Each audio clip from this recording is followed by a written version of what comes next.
So it can be very mild if you have depression, if you have anxiety, if you're perhaps drinking more than you should, or taking more painkillers than perhaps you normally would. Then that can be you manifesting mild sort of signs of this RDS. Or obviously more severe is then things like compulsive disorders, impulsive disorders, even addiction. Are basically the end result of you trying to fix your own RDS. So there's a genetic aspect to it. We know that alcoholics, there's usually a link through the family of alcoholics. We know that kids with ADHD, we know that often there'll be other members in the family, through the family tree that will also have ADHD or variations of that. People who are depressed, we know that often that family will have, trends of depression through that whole family. So it basically links in genetically as well as chemically. So your addictions, all of your impulsives, so your anorexias, your bulimias, your ADDs, your ADHDs, they are all linked into this RDS thing.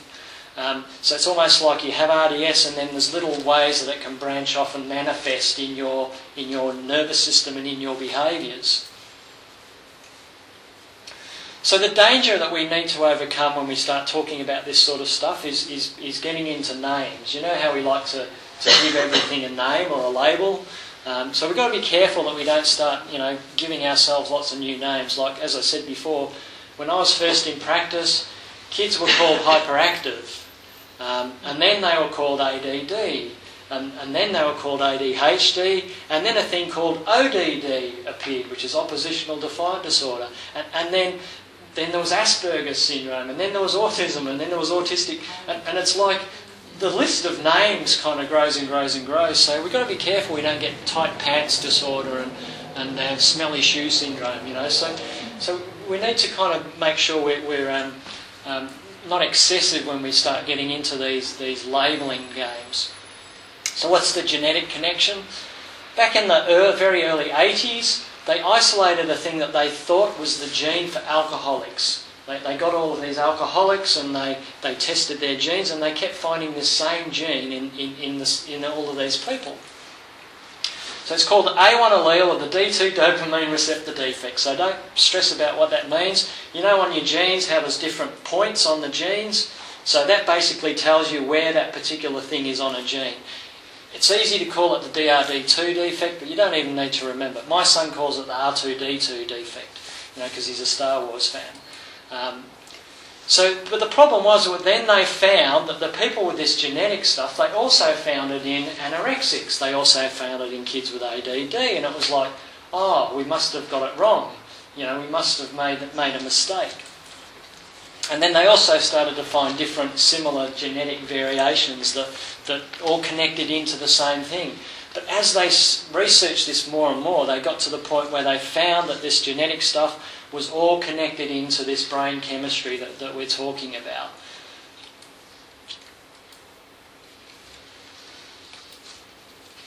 So there's different ways that this can manifest. Basically, we have this inability to get down to that payday, to that sense of reward in our system, so our nervous system starts to dysfunction a little bit. But what we're good at doing is we're good at experimentation, and we're good at trying different things to try and make it work a little bit better.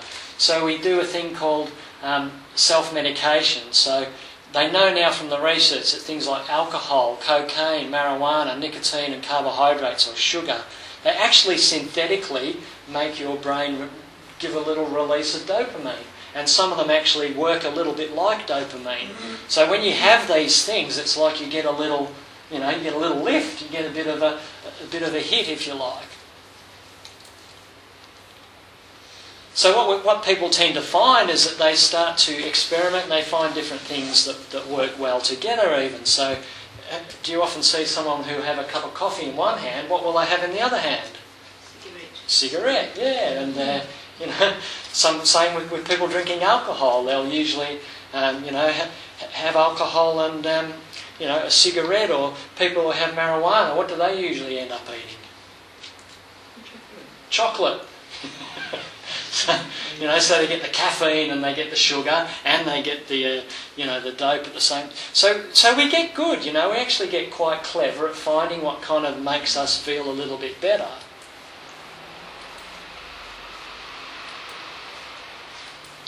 So the three different ways that this can manifest is the receptors, is as the chemicals come down, they actually have to attach onto other nerves and make that nerve work again.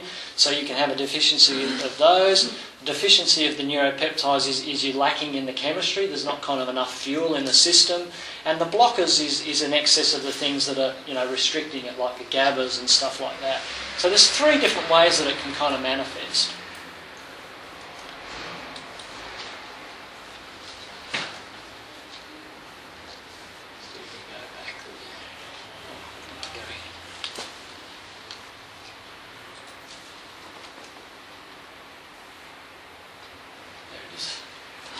So this is a nerve. This is the purple nerve attaching to the green nerve. So you can see the chemicals come down to the end in those little bubbles, and then they travel in the gap, and then they attach onto the next nerve. So the receptors is where those things actually attach at the end there.